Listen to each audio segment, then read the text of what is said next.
Good evening. Let me start by warmly welcoming all of you to this side event on the implementation of the AU ECA high-level report on the illicit finance and the civil society Stop the Bleeding Africa illicit financial flows campaign and the civil society and citizen response. At the start, let me welcome His Excellency President Thabo Mbeki, our panel chair, who led this process over the years and take it through to its fruition by producing an excellent, I would like to say, high-level illicit financial flows report. This evening we would like to maybe move away from protocol and excellencies and all that. Let us have it as an interactive process and engaging, and we have our civil society here and everybody would like you to be energized. And in that sense, let me start by inviting His Excellency Thabo Mbeki to share with us maybe opening remarks on this issue. So, President.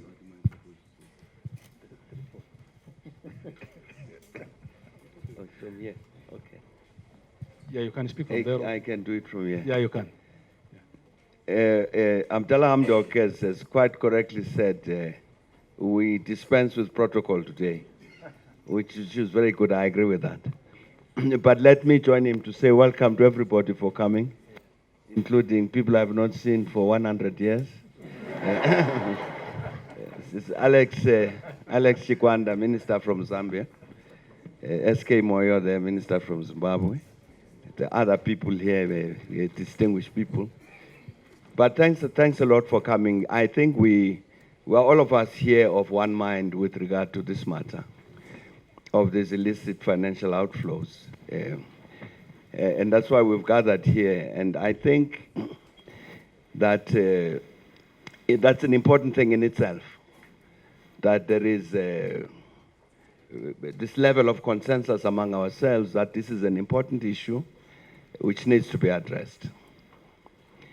And indeed, when our ministers, African ministers of finance and others decided that let's have a more focused look at this thing, it was out of recognition of its importance and its negative impact in terms of the realization of the aspirations of our people throughout the continent. And I'd hope, Abdallah says it's an excellent report, I don't know about that, but I would hope that at least, having said there is a problem, at least we tried to do our best, I know that, to try and identify what does this thing mean, how does it happen, and so on. And in the end, to make some suggestions, which was the most important part, to make some suggestions about what is to be done. And among other suggestions, as you know, was that we thought that because as we did the report and traveling around the world, traveling on the continent and elsewhere in the world, you could see that there are many people around the world who are attending to elements of this challenge. So went, for instance, and talked to the IMF, spent quite a bit of time with them at their headquarters in Washington, and to ask them to make a presentation on this matter. And you could see that they did not have a focused attention on the issue. But in terms of various programs that they ran and various things that they did, you'd find that there were elements of this IFF problem in bits and pieces of what they were doing. So, but I'm thinking this is kind of generally symptomatic of what was happening in the world, that you then get the OECD attending to some matters, you'd get European Parliament attending to some matters, individual countries and so on, that it was necessary to bring all of this thing together so that there is indeed a concerted and sustained campaign throughout the world as a global challenge to address this issue. And I think that the little bit I saw of Carlos here is more educated on this matter than I am. Carlos Lopez, this is the head of the Economic Commission for Africa. The draft document that's supposed to be adopted here has got important references to this matter, including this point about the role of the United Nations with regard to acting as a central point, so to bring together all of these international efforts, so that indeed there is indeed this global concerted campaign on things. So, but I think that having got to where we are, really the principal challenge that we face is a challenge of implementation. We've made recommendations. The African continent, as everybody knows, has approved of this. And so in principle anyway, all of the individual member states of the African Union are on board in principle. And now you're getting the global community meeting here in Addis Ababa, which is hopefully going to take common positions on this. But the issue I'm saying is going to be the challenge is going to be the challenge of implementation. And hopefully, I think coming out of here, we'll come out with that common commitment to make sure that there is action on this at national levels and internationally. And I must say in that context, I think it's good that we will be doing something about this campaign, Stop the Bleeding, because clearly civil society, with whom we were in contact on the continent right through as we were working on the report, is critically important in terms of this implementation part. Because, I'm sorry, Alex, to say this, many of our governments will only act on this if there is pressure from the people. Never mind what they signed here in Addis Ababa. But when there is pressure, then people are marching up and down Cairo Road in Lusaka, then Alex Chikwanda here will then say, look, let's act on this thing. So I'm saying that is a critically important role of civil society with regard to addressing this critical issue of implementation. Because in the end, I think as a continent, we need the matter addressed, not just understood. We need it addressed because we need these resources to meet these development challenges. But thanks a lot for coming, and I do hope that when we have to sign, is it a pledge? On the, pardon? Maybe, yeah. Yeah, I hope we'll all sign. Yeah. Thanks a lot and welcome. Thank you very much.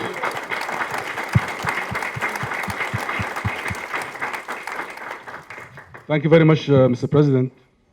As you can see, the panel has adopted a unique methodology, which is entailing doing case studies, wide range of extensive consultation within and outside Africa. They looked at the magnitude, the sources, but more importantly, the development impact of the illicit finance. And I think the recommendations and the findings are there in the report. You all know them.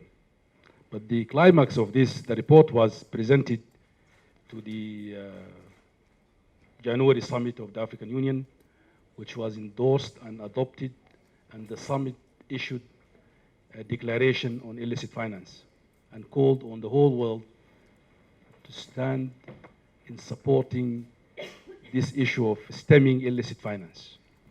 We have assembled this, now I can say early evening, a very distinguished panel. We have Mr. Rasses Moensha, the Deputy Chairperson of the African Union Commission, Mr. Carlos Lopez, the Executive Secretary of ECA, my boss, Mr. Steve Kaizi, the Chief Economist of the African Development Bank, Mr. Alexander Chikwanda, Minister of Finance, Republic of Zambia, Ms. Charlotte Betri Gornitiska, I hope I'm pronouncing it correct. 99%. Very good. I'm happy with that. I'm happy with that. Then Mr. Jorn Berdi Hansen, thank you, from Norway. And last but not least, our dear friend Yao Graham, representing civil society from Third World Network Africa. So welcome, dear fellow panelists. Let me start. I'm trying to hear this. Our colleagues, they put it sort of Davos style which is now overtaking the world in organizing panels and sessions and all that. So let me start with you, Mr. Moish. As I said earlier, the AU in the summit of January approved this special declaration on illicit finance. Can you share with the panel your reflection on this declaration and where it's taking Africa and what is expected from the continent on this? Yeah, thank you very much, Abdallah. As it has been said that we dispense with protocols, but I think it's only fair for me, first of all, to recognize my boss here on the left, President Ibeki, honorable ministers and distinguished panelists and ladies and gentlemen. I think let me start by, first of all, acknowledging and thanking the high-level panel for the work that they did. Abdallah, as already said, is an excellent report to the extent that it has opened our eyes. And to that extent, the African Union received this report from the chairperson of the panel and has gone through the report thoroughly and endorsed it and issued a statement. But we have not stopped there. The reason why the ministers of finance looked at it in their meeting, which was in March, was in the preparations for this meeting here. We feel very strongly that this report should assume international status because of the nature of the problem that is being discussed here. And that it should be part of the agenda that will be under the FFD. And of course, if we are looking at financing for development, one of the things you want to start doing is to stop bleeding. And if you stop bleeding, then you can start healing and doing other things beyond that. But even as we have gone through the process of ministers of finance, it is here on the table. We have also used it as a framework document for dialogue with our partners. For instance, in our discussions with the EU early this year, it was on the table, where we also put it quite squarely. We have dialogue with the EU at the level of the Commission, but also we have at the level of heads of state. We have brought it to the table. Last year, because this report was available to us before that, we also had it on the table with the dialogue with the United States. And it is refreshing to see that in all those fora, there is quite some consensus that we should take this work forward. And look at the significance of the numbers. I don't know how many of you have been able to look at it. The President didn't go into the numbers under the assumption that you have looked at it. But let me just underline a few of them. If you look at the leakage from Africa of 50 billion annually, and you look at globally for the rest of, developing countries or globally, you're talking of... Is the microphone working? I don't know. Yeah. Is this okay? Oh, I'm sorry about that.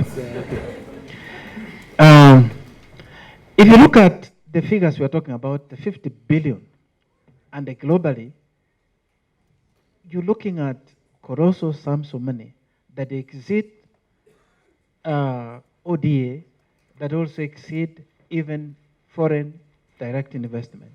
So it is quite significant, and therefore it deserves to be taken to that high level. So to answer your question, because I don't want to infringe on that, it is we now need to embed it as part of the financing for development, and indeed that is where we want it then to have a statement that will enable us to have a mechanism of tracing, returning these funds, but also creating capacity for countries to be able to collect. I mean, for instance, one of the figures mentioned, some of the companies avoid giving as much as 13% of what could be tax due to treasury. Now that is huge resources. And most of this, of course, it is in the extractive industries. So it means let us now work together under this coalition that we are talking about, government, private sector, international community, that we can now move forward to address this huge scourge that is with us. Thank you. Thank you very much. Thank you very much, Mr. Mayor. You are indeed right.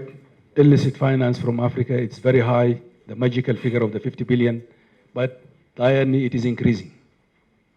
Let me turn now to Mr. Lopez. Carlos, can you please speak to the role of the stakeholders in the effective implementation of the high-level panel recommendations, and where do we go from here? Thank you. The report says it very clearly. This is an African problem with a global solution.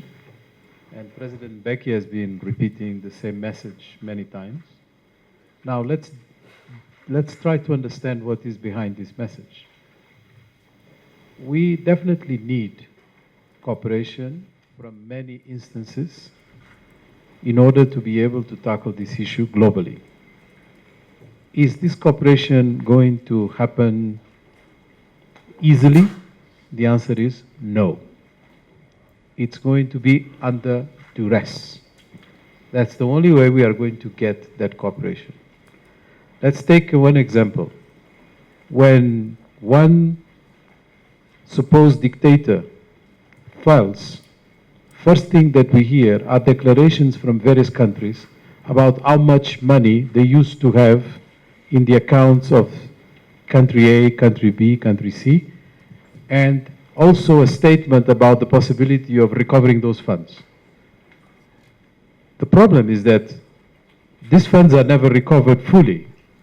And even to get just a slice, a very small slice of the amounts announced, it's a big, big judicial, legal, etc. process. And this is just one very easy way of looking into the tip of the iceberg. If we're talking about tax evasion, all these more complex issues, transfer pricing, etc., we are going to have major legal battles to engage, and it's going to be extremely difficult. It's very easy to talk about corruption, transparency in generic terms. When it comes to the specifics, this is much more complex. So what can we do at the national level? At the national level, we can have much better efficiency in the customs.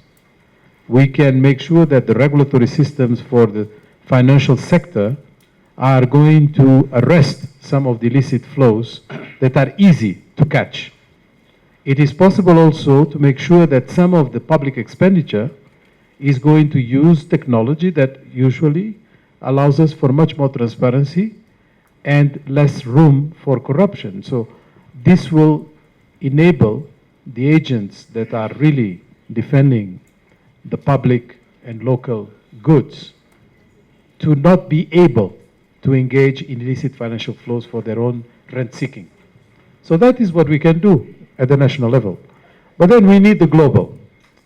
And President Becky was mentioning, yes, there is a OECD, BEPS initiative, there is Dodd-Frank legislation in the US, although it's retracting now. There are a number of discussions that have taken place, including G8, G20, about these issues.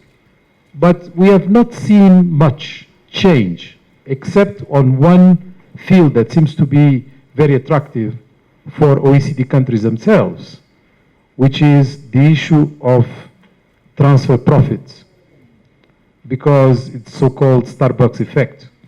Because, you know, if you have the activities in one country, like the UK discovered that Starbucks didn't pay almost as much taxes as, you know, some small shop in the corner, and then all of a sudden it became a big issue. But this is what has been happening in Africa for decades, and in much bigger proportions than coffee shopping. And this is why we need this collaboration, but again, it's going to happen with some degree of pressure. Civil society has a role to play. Media has a role to play. Politicians, like parliaments, have a role to play. Because everybody has to keep this pressure up. In the past, it has worked for transformation, and here we'll need it again. So we can go into the details when we engage in the dialogue, but I think the basic message is this. Illicit financial flows are a global phenomenon. Africa suffers from it, probably in proportions that are higher than other regions. And that is why, in the case of Africa, all the discussions about domestic resource mobilization are tied up to the way we deal with this phenomena. Because the natural resources contracts that we sign are, in most cases, not giving us the exact value of what is extracted. Our scientific knowledge of what is under us is not very great. So it's very easy to cheat.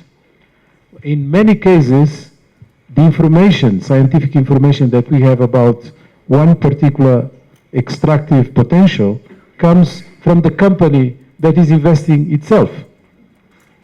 It's like, you want to ask in the supermarket your seller, what do you think is the best product?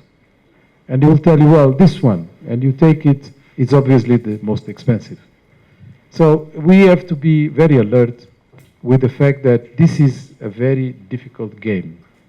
And it's not going to be won with just a report. The report is the beginning of the journey. And we shall engage all together to make happen that the recommendations are going to be shared in such a way that the number of stakeholders here present, but also in many other places, are going to contribute to arrest this flow. Thank you. Thank you very much. Thank you very much, Carlos.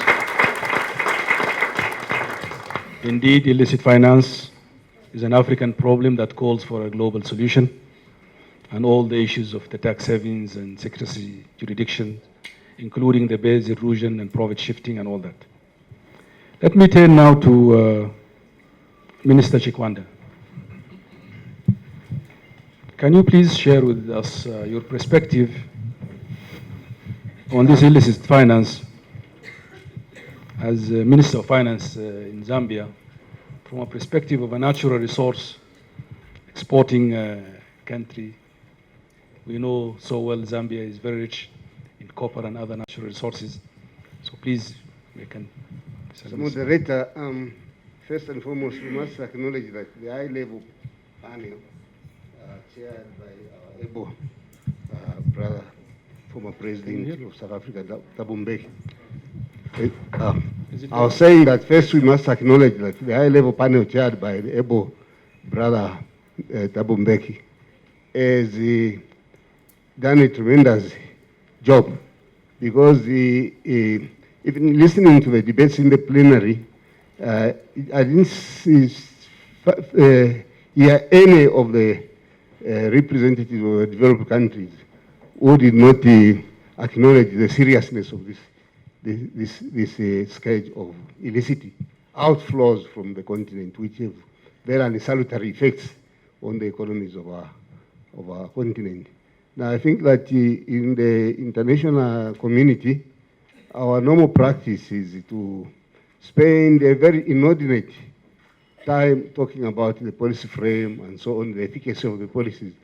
But I think that we do not move quickly enough to the mechanisms for implementing those very good policies. So I think this is where the challenge is, how to go ahead with the implementation. It's going to be, as Dr. Carlos has pointed out, it's going to be a very uphill task to recover the money that has been illicitly taken out of Africa. But at least if we can just take measures to stop the bleeding, that is a very useful step, while the other arrangements to recover the money will be very protracted and, quite an uphill task. Now let me just talk briefly about Zambia. As everybody knows, Zambia is a country which has a very large dependence on the mineral sector. Now, extractive industries, there is a very pronounced propensity for fraudulence. So what practical thing that we've done with a practical country called Norway, we set up a mechanism in the Zambia Revenue Authority to try and devise an adequate information system so that, for the tax authority to know how much, what quantities have been produced, because even those areas are not as straightforward. It's not always that all the companies are decent enough to declare correct volumes of production. To know what volumes of minerals have been produced and the structure of those minerals. I think that this is going to get us somewhere. We put together this information system. And I think this is one of the things we'll be looking from the international community, individual countries, to get source assistance from the wider international community to help them, first of all, have adequate information about the areas where the outflows are likely to happen. So I think that we should push this agenda forward, and I think at the rate the things are changing in the world, I think we shouldn't be too impatient. The High Panel, in the 3 years it has existed, has done a tremendous job, and even sort of raising the conscience of the world community to this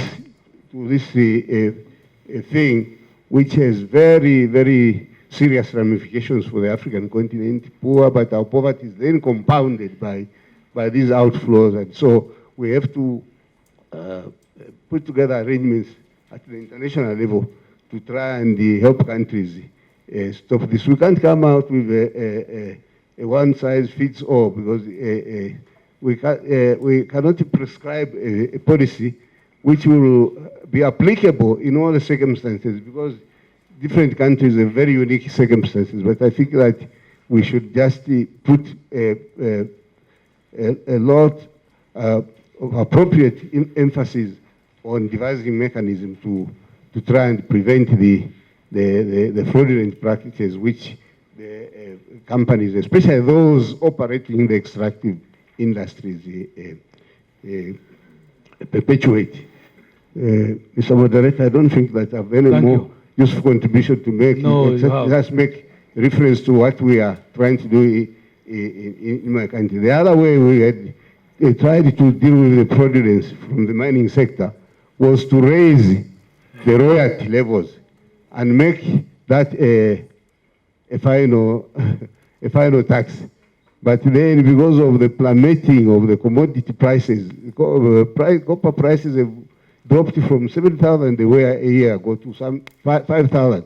That is significant implication for our country, and it will raise the budget deficit very, very substantially. But because of the risk that, if we press with those high royalty levels, some of the mines would be forced to close. We've had to make a compromise. We've toned down the royalty rates for both open pit cast mining, which we've put at 9%, and then reduced the royalty on the underground mines, which are prone to very heavy costs, problems of watering and mining at deep levels, like 2,000 meters 2,000 meters mining at those levels. And in some cases, as I've said, the watering is a problem. There is a mine on the copper belt called Chirawombwe.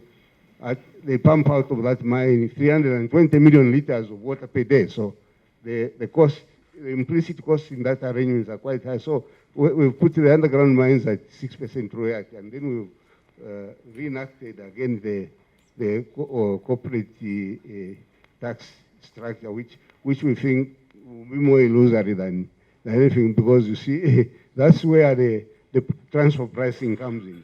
The good mines will always make sure that they end up with zero profit, so that they don't pay the corporate taxes.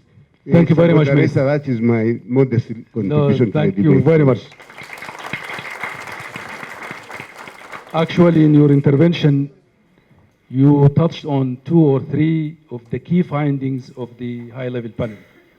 When you spoke about the uniqueness of the countries, the panel realized early in its work that to study the illicit finance, they have to look at the context. That's why they looked at country-specific experiences and all that, and want to see it actually how it's practiced in each country.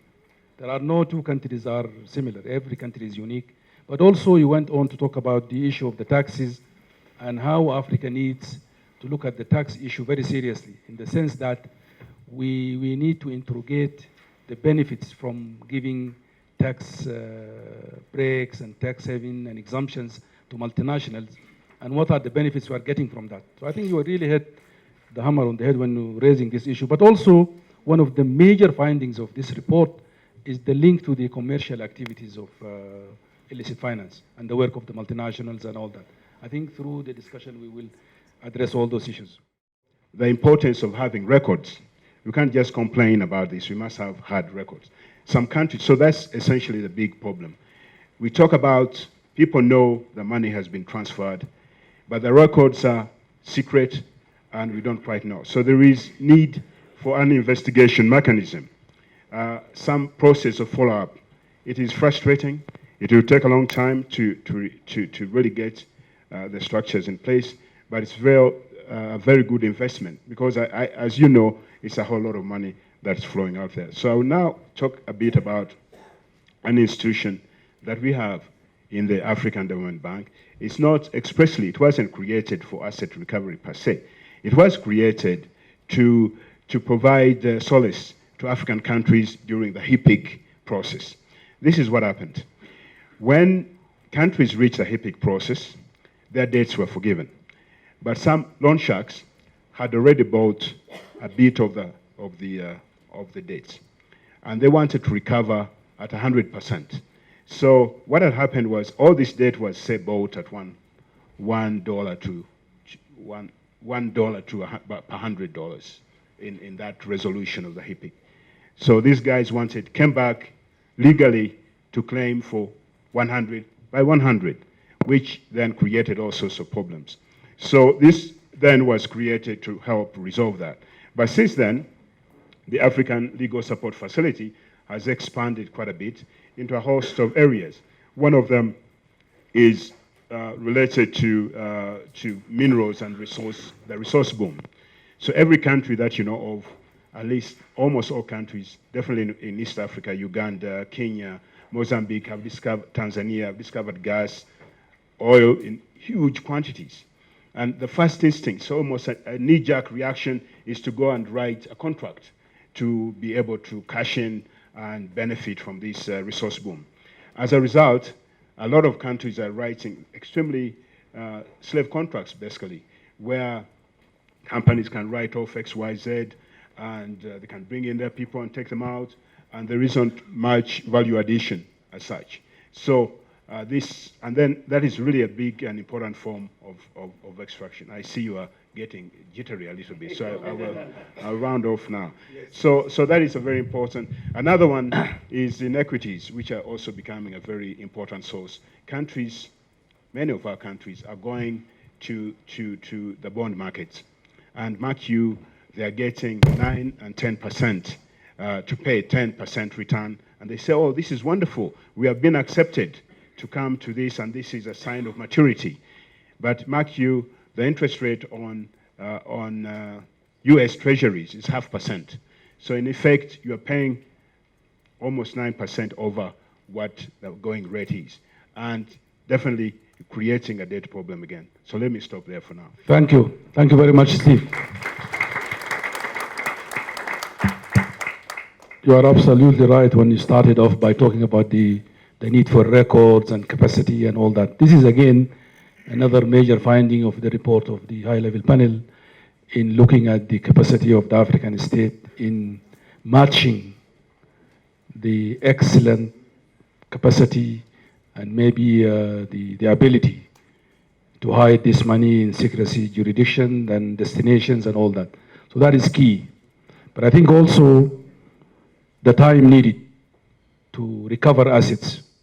I think Nigeria took close to 15 years working on this, and probably at the end of the process, maybe they managed to bring back 2 billion, but it took so long and actually paid so much to bring that money back. It's a very complicated issue. And again, it takes us back to the issue of the global reaction to this. Let me turn now to, shall I say, Charlotte? Please. Yeah, we are in this informal undertakings. Can you please speak to the issue of the international cooperation on illicit finance?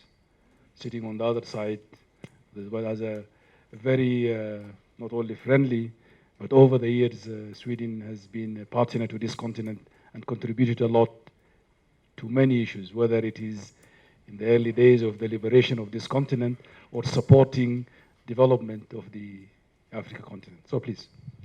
Thank you very much, Excellencies and friends. First of all, let me say thank you for inviting me as the representative of the Swedish government to participate in what we find a very, very important discussion.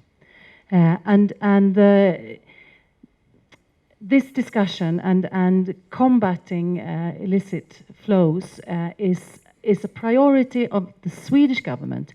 So I can promise you that I can speak on behalf of how the Swedish government view the role that we play in this. And we are committed to engage both on an international, regional and a local level. And the government, the Swedish government, would agree that it's time to move to implementation and to action. And part of what we are engaging in, I think profit shifting of companies causes large source of income to be withheld from taxation. We know that. And to counter tax base erosion and profit shifting, you know that the OECD has initiated the acronym BEPS, the Base Erosion and Profit Shifting Project, and Sweden is contributing in that context together with others. And for many companies, taxes and paying taxes is starting, I would say, to be part of their sustainability agenda. At least we have at SIDA, where I'm working, in a network, we have initiated a network of 25 Swedish companies working internationally. And we've been working together for 2 years around opportunities that lies and goes with business in sustainability. But I think more important and maybe very important in this context is that we are pushing each other, because we cannot just enjoy the fact that we can do things together. We must be able to address what could be called an elephant in the room around tax. So we have recently started to talk about how these companies can work together to increase tax payments from business and be a driver for addressing that issue. We hope that we will bring that to the table. In order to combat illicit flows and strengthening capacity building and well-functioning tax administration, I mean, that's very key. And international organizations, regional organizations, and national organizations all play an important role in assisting development countries in their efforts. We are very eager to continue to play a role in that. And to be concrete, again, the discussion is so important. Moving to implementation is very important. Bringing your kind of own private sector into this is important. But Sweden has also a long experience in the field where we have helped with technical assistance, as was mentioned, and capacity building within the field of taxes for many years. And we have seen encouraging results in the kind of knowledge sharing that has meant. And one example is South Africa, where the experts from the Swedish Tax Authority have been engaged in knowledge transfers and I think contributed to a more efficient tax administration. We would like to express that, or we would like to hope that that's the result. And today we are engaged in similar projects in Kenya, Liberia, Mozambique, Moldova, and Kosovo. And our intention is to continue to work with capacity building and to strengthen our efforts to do so. We are currently engaged in a dialogue with the African Union and the UNECA and other actors such as the Tax Justice Network to find new, innovative ways to partner in these crucial efforts to stop the leakage of already existing national resources and also to facilitate the mobilization for achieving the SDGs. So I'm not speaking for the whole international development world, but I hope that you can, that you hear that Sweden is very committed to address the issue, to move to implementation, and to do that from kind of different angles of the society, including the private sector. Thank you very Thank much, you. Charlotte. Thank you very much. Again, knowledge sharing, capacity building, these are extremely important issues in stemming the illicit finance. Let me turn now to you, Hansen. Let me start by acknowledging the unequivocal support over the years of Norway to the work of the panel. And we have, I think, the panel, through its journey of the 2 or 3 years, about 3 members of the panel from Norway who contributed to this work and the financial support and all that. So that's highly appreciated. Thank you very much. Thank you so much, and thank Let you. let me also again, in the same vein, ask Charlotte to maybe share with us your perspective on the international cooperation on illicit finance. Maybe also if you could shed some light on the issue of tax havens and the whole issue of tax evasion. Norway did a lot of work. You are hosting that body that look at the tax issues and all that. Thank you.